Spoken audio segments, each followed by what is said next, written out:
참 좋으신 주님의 사랑과 주님이 주시는 은혜가 이 오후 찬양 예배를 함께 드리는 복길교회의 모든 교우님께 이 시간 가득하기를 간절히 기도합니다. 요즘 일교차가 너무 크고 습한 날씨가 계속 이어져서 상당히 부대끼셨을 줄 압니다.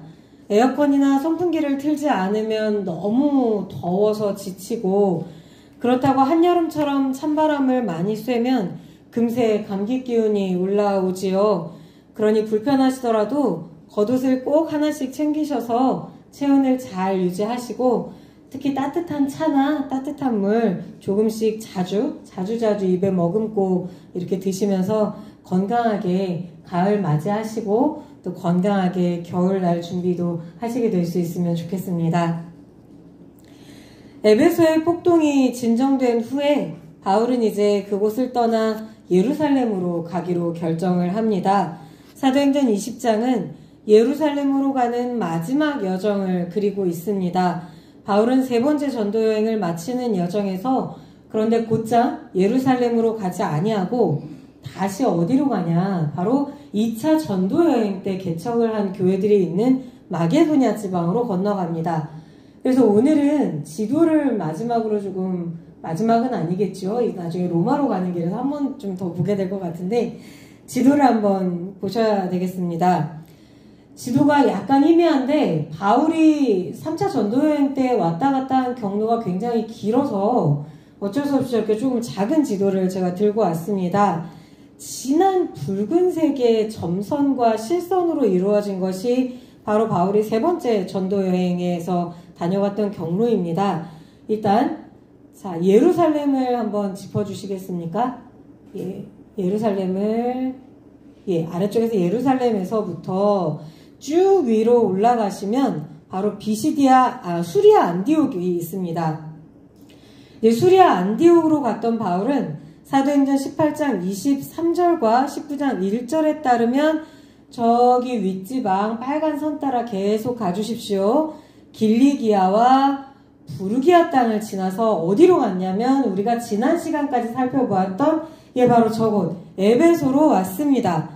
그리고 이곳 에베소에서 거의 3년에 가까운 기간 동안 사역을 하였습니다.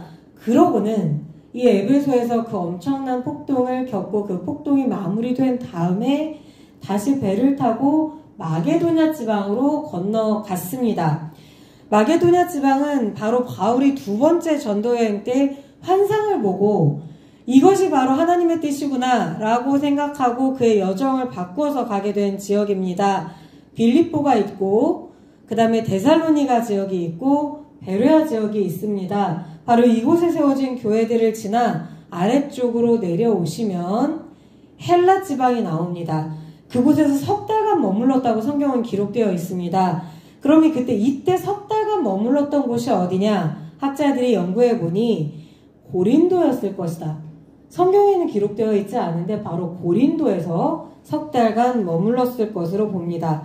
그러면서 이곳 교회들을 다시 한번 돌아보고 이곳 교회들에 어떤 어려움이 있는지 살펴보고 신앙생활을 할 수 있도록 격려한 후에 이제 그는 배를 타고 다시금 수리아로 건너가려고 하였는데 여기서 문제가 생깁니다. 바울이 마게도냐 지방으로 건너와서 이곳 헬라 땅 고린도 지역에서 몇 달간 머물러 있었다는 소문이 나자 바로 바울의 적대자인 유대인들이 바울을 죽이려고 다시 한번 시도를 합니다. 그리고 이 소식이 바울의 귀에도 들어갑니다. 그래서 바울은 다시 한번 믿음의 형제들의 도움을 받을 수 있는 특히 빌립보 교회 같은 경우에는 바울을 굉장히 긴밀하게 자주 도와주었지요. 이런 형제들의 도움을 받기 위해 다시 한번 마게도냐 지방으로 올라가서 예루살렘으로 가기로 결정을 하고 왔던 길로 되돌아갑니다.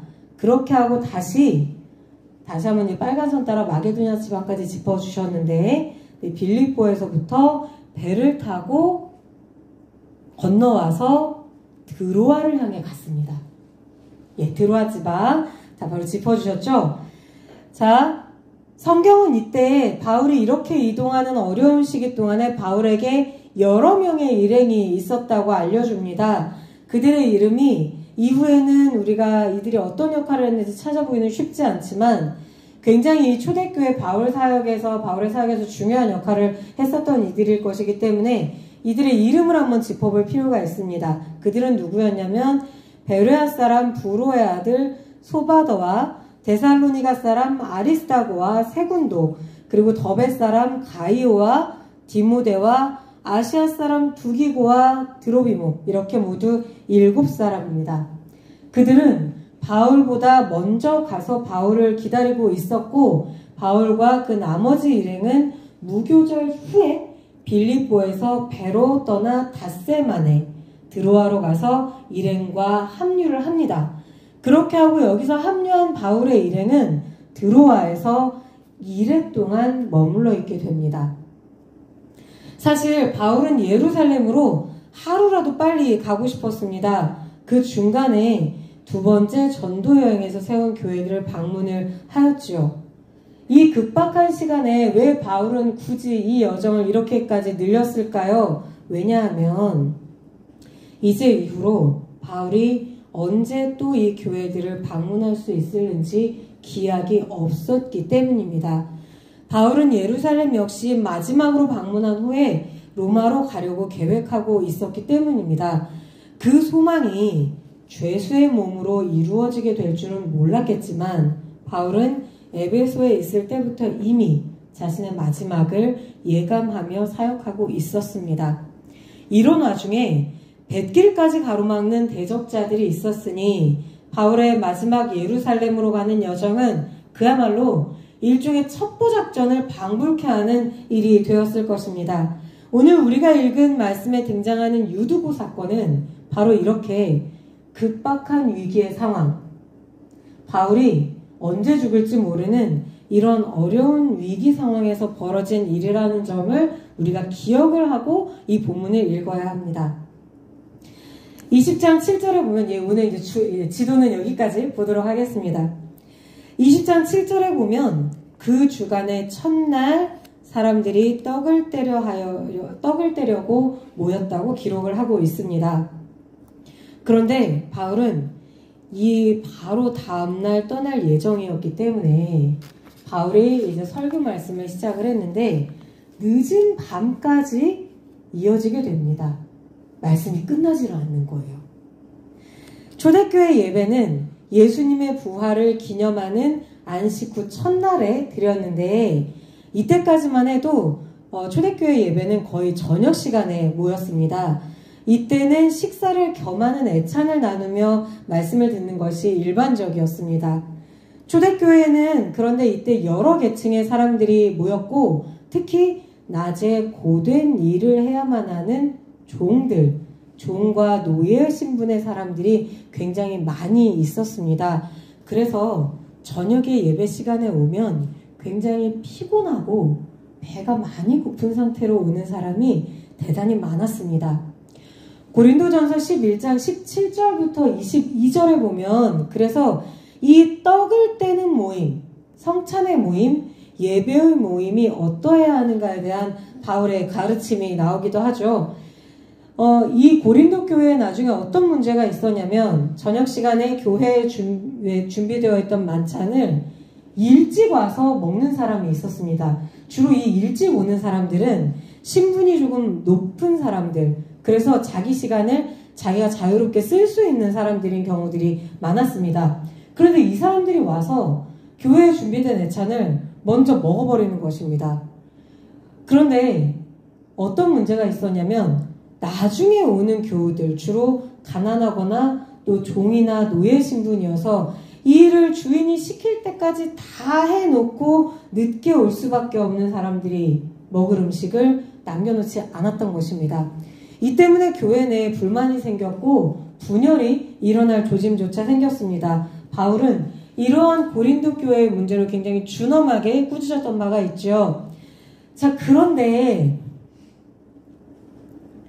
오늘 말씀에서 이 설교자인 저도 참 얘기를 시작하기가 어려운 문제인데요. 문제의 시작은 바울이 말씀을 너무 길게 하였다는 데 있죠. 사실은 바울은 이 다음날 떠나야 되는데 언제 또 드로아를 방문을 할지 알 수가 없습니다. 그래서 정말 애가 타는 심정으로 말씀을 전하니까 그 말씀이 길어질 수밖에 없었을 것입니다. 근데 사람들이 모여있던 곳은 3층의 다락이었고 시간이 점점 더 늦어짐에 따라 등불을 굉장히 많이 켜두기도 하였습니다.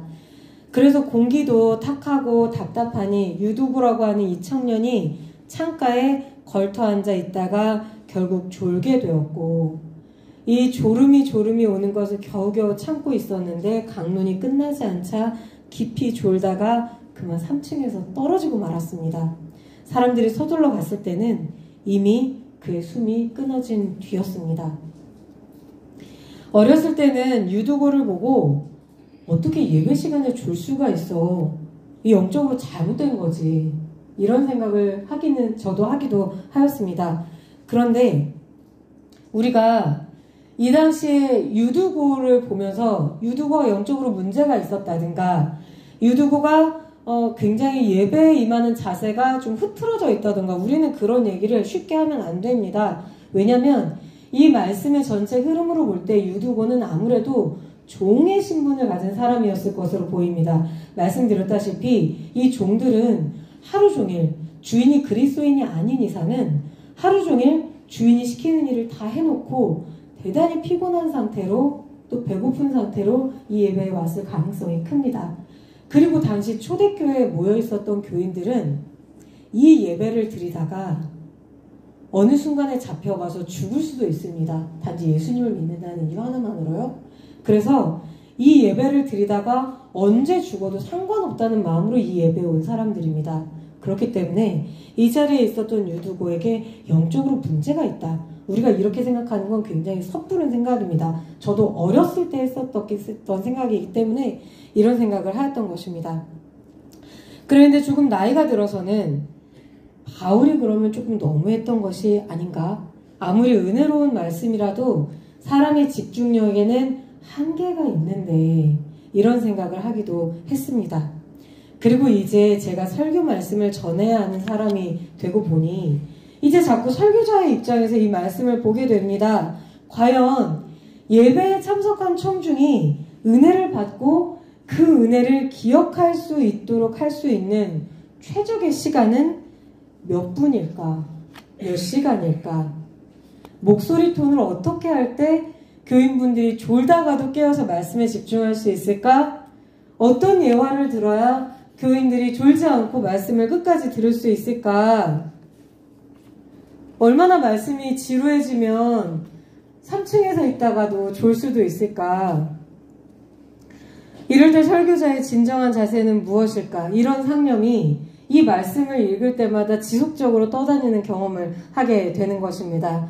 그런데 이 본문은 그런 질문에 대한 답을 주려고 기록된 본문이 아닙니다. 바울의 시대는 요즘처럼 예배의 여러 요소가 예전적으로 정립된 시기가 아니었기 때문입니다. 여기 더하여 예배 시간에 졸던 유두고처럼 죽음을 맞이할 수 있으니 예배 시간에 절대로 졸면 안 된다. 이런 경고를 하기 위한 것도 절대 아닙니다. 이 소란스러운 와중에 바울은 유두고를 안고 일으킨 다음에 사람들에게 말을 합니다. 떠들지 말라. 생명이 아직 그에게 있다. 라고 말입니다. 안식 후 첫날 혹은 그 주간의 첫날은 예수님이 부활하신 날입니다. 교회는 이 날을 예배의 날로 정하였습니다. 이를 통해 교회는 예수님의 부활을 기억하고 이 죽음의 세상에서 부활하신 예수님의 뒤를 따라 생명의 삶을 살겠다고 다짐하는 것입니다. 그래서 이 예배를 드리는 날, 주님의 날은 기쁨의 날, 생명의 날, 소망의 날입니다. 그런데 지금 이 예배가 유두고의 죽음이라고 하는 이 사고로 인하여서 장례식이 될 위기에 처하게 된 것입니다. 비극적인 상황 앞에서 성령께서 교회에 주신 생명이 소멸될 위기에 처하였습니다. 바깥에서 들어오는 박해도 날마다 교회에 너무 큰 위협이었는데 이런 박해와는 비교도 되지 않을 만큼 큰 위기가 지금 교회 내부에서 일어나려고 하는 것입니다. 바로 그때 바울이 이 소란스러워지려고 하는 교회를 향해 말하는 것입니다. 떠들지 마시오. 동요하지 마시오. 그에게 아직 예수님의 생명이 있습니다. 그 생명을 바라고 기도합시다. 그 생명을 우리도 함께 받읍시다.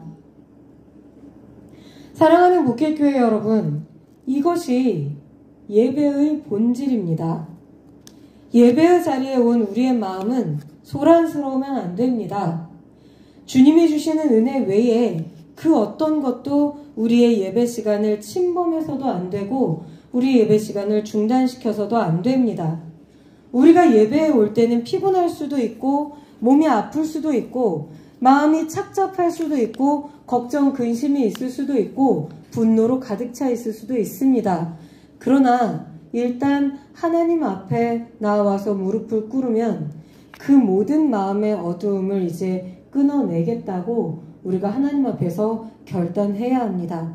그런데 놀랍게도 예배 시간에 이러한 결단을 하고 예배 시간에 이렇게 우리의 마음을 세상으로부터 끊어낼 수 있으면 어느 순간에 세상에 나가서도 그 일을 할 수가 있게 됩니다. 우리의 마음을 소란스럽게 하고 죽음의 문화에 눈을 돌리게 하는 이 세상의 온갖 어려움과 어두움으로부터 우리가 성령의 역사하심에 그 모든 것을 의탁할 수 있도록 성령께서 우리를 도우시는 역사가 일어나는 것입니다. 그리고 이렇게 성령께서 우리 마음을 가득 채우실 때 비로소 우리는 세상이 줄 수 없는 평안과 세상은 알 수 없는 위로를 얻을 수가 있습니다. 바울은 자신이 떠난 후에 남겨질 교회들에서 날마다 이런 기적이 일어나기를 기도하였을 것입니다. 박해를 겪을 때나 교회 내의 여러 어려운 일을 정리하는 과정에서 교회가 동요하지 않고 소란스럽지 않고 예수 그리스도의 부활의 생명만을 바라보는 기적, 그리고 예배를 통하여 이 생명을 온전히 누릴 수 있는 기적을 초대교회의 성도들 그리고 이후에 오는 모든 시대의 교회가 체험하기를 날마다 기도하였을 것입니다. 살아난 유두고를 데리고 다락으로 올라간 후 그들은 그날 날이 새기까지 말씀을 나누고 바울 일행을 그 새벽에 떠나보냈습니다. 드로아의 교인들은 유두고를 통하여 적지 않은 한없는 위로를 얻었다고 성경은 기록하고 있습니다. 이처럼 누가는 유두고 사건을 다른 그 무엇이 아니라 교회들에게 위로를 주기 위하여 기록하였습니다. 이제 초대교회는 머지않아 12명의 사도는 물론이고 사도 바울마저 순교의 자리로 떠나 보내야만 합니다. 이후의 교회들은 이제 예수님은 물론이고 우리 교우님들 기억하실 것입니다. 초대교회가 처음에 봉착하였던 문제는 예수님이 이 세상에 계시지 아니하다는 사실이었죠. 그런데 이제는 이 예수님은 물론이고 예수님의 모습을 기억하고 있었던 사도들조차도 없는 세상에서 예수님의 재림을 기다리며 박해와 이단 그리고 교회 내의 여러 문제와 씨름해야만 할 것입니다. 이 모든 것이 때로는 성도의 목숨을, 때로는 교회의 존립을 위협하겠으나 교회와 성도가 반드시 기억해야 하는 것이 하나 있습니다. 교회가 하나님 앞에서 잠잠하며 예배에 집중할 때 오히려 그 속에서 참된 위로를 얻고 새 생명이 샘솟게 되리라는 사실 말입니다. 이 생명, 이 기쁨이 오늘을 사는 우리 복길교회에도 날마다 새롭게 일어나기를 간절히 소원합니다. 이번 한 주간의 삶도 주님 안에서 온전히 깨어있으며 주님이 주시는 은혜와 또 예배를 통해 얻는 위로를 가지고 이 악한 세상, 이 어두운 세상에 빛을 비추며 살아가실 수 있게 되시기를 간절히 소원합니다. 함께 기도하시겠습니다.